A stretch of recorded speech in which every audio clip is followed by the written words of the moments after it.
Shock Tactics by H. H. Munro.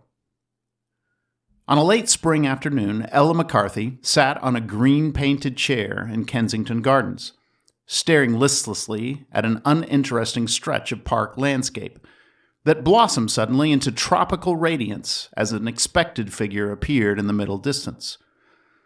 "Hello, Bertie," she exclaimed sedately, when the figure arrived at the painted chair that was the nearest neighbor to her own, and dropped into it eagerly, yet with a certain due regard for the set of its trousers. "Hasn't it been a perfect spring afternoon?" The statement was a distinct untruth as far as Ella's own feelings were concerned. Until the arrival of Bertie, the afternoon had been anything but perfect. Bertie made a suitable reply in which a questioning note seemed to hover. "Thank you ever so much for those lovely handkerchiefs," said Ella, answering the unspoken question. "They were just what I've been wanting. There's only one thing spoilt my pleasure in your gift," she added, with a pout. "What was that?" asked Bertie anxiously, fearful that perhaps he had chosen a size of handkerchief that was not within the correct feminine limit.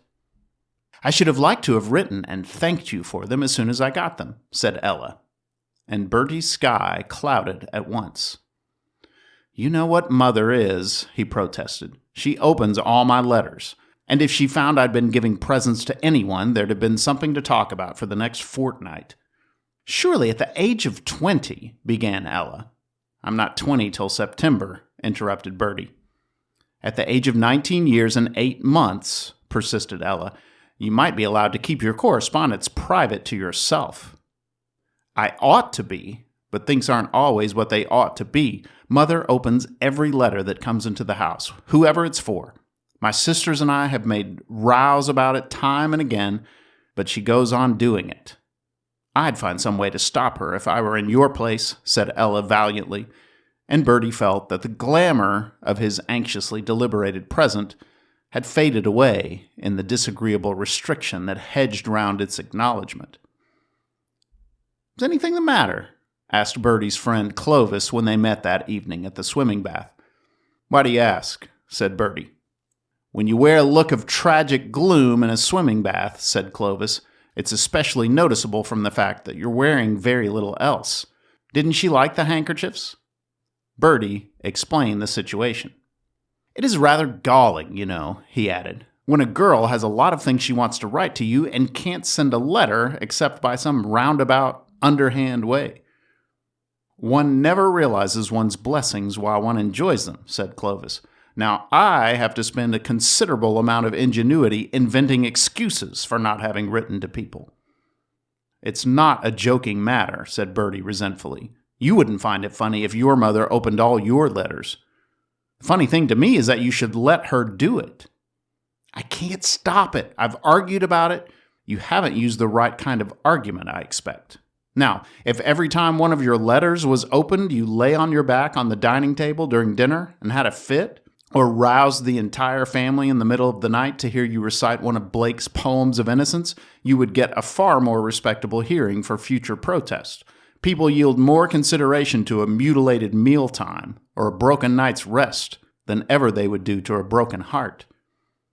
"Oh, dry up," said Bertie crossly, inconsistently splashing Clovis from head to foot as he plunged into the water. It was a day or two after the conversation in the swimming bath that a letter addressed to Bertie Heasant slid into the letter box at his home, and thence into the hands of his mother.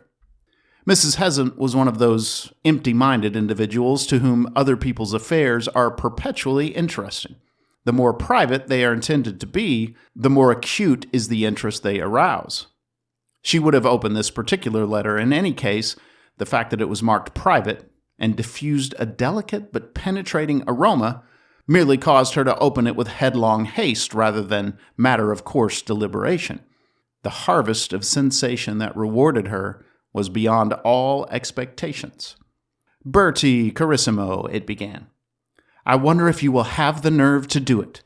It will take some nerve, too. Don't forget the jewels. They are a detail, but details interest me. Yours, as ever, Clotilda. Your mother must not know of my existence. If questioned, swear you never heard of me." For years, Mrs. Hesant had searched Bertie's correspondence diligently for traces of possible dissipation or youthful entanglements, and at last the suspicions that had stimulated her inquisitorial zeal were justified by this one splendid haul. That anyone wearing the exotic name Clotilda should write to Bertie under the incriminating announcement as ever was sufficiently electrifying, without the astounding allusion to jewels. Mrs. Hesant could recall novels and dramas wherein jewels played an exciting and commanding role, and here, under her own roof, before her very eyes as it were, her own son was carrying on an intrigue in which jewels were merely an interesting detail. Bertie was not due home for another hour, but his sisters were available for the immediate unburdening of a scandal-laden mind. "Bertie is in the toils of an adventuress," she screamed. "Her name is Clotilda," she added, as if she thought they had better know the worst at once. There are occasions when more harm than good is done by shielding young girls from a knowledge of the more deplorable realities of life. By the time Bertie arrived, his mother had discussed every possible and improbable conjecture as to his guilty secret. The girls limited themselves to the opinion that their brother had been weak rather than wicked. "Who is Clotilda?" was the question that confronted Bertie almost before he had got into the hall. His denial of any knowledge of such a person was met with an outburst of bitter laughter. "How well you have learned your lesson!" exclaimed Mrs. Hesant. But satire gave way to furious indignation when she realized that Bertie did not intend to throw any further light on her discovery. "You shan't have any dinner till you've confessed everything," she stormed. Bertie's reply took the form of hastily collecting material for an impromptu banquet from the larder and locking himself into his bedroom.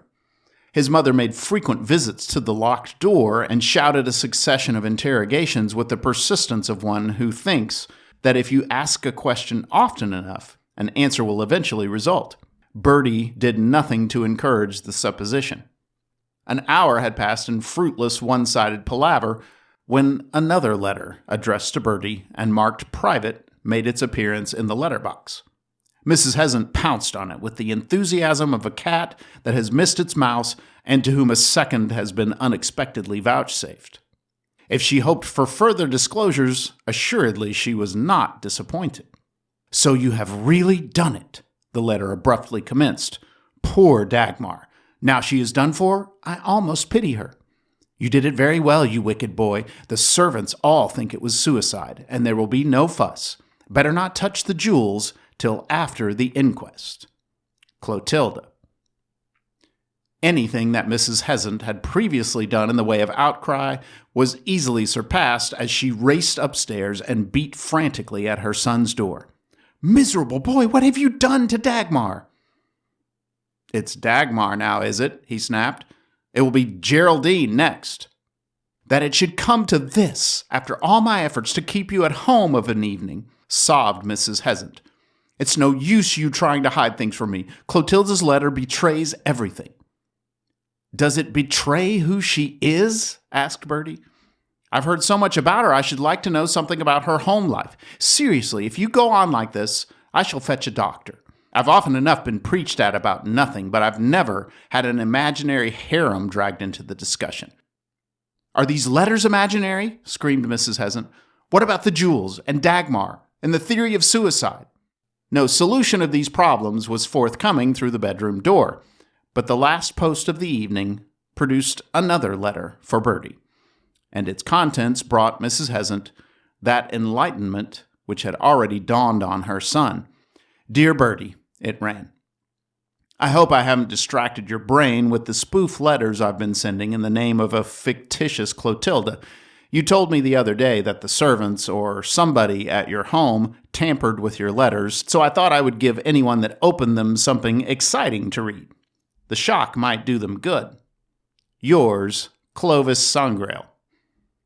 Mrs. Hesant knew Clovis slightly and was rather afraid of him.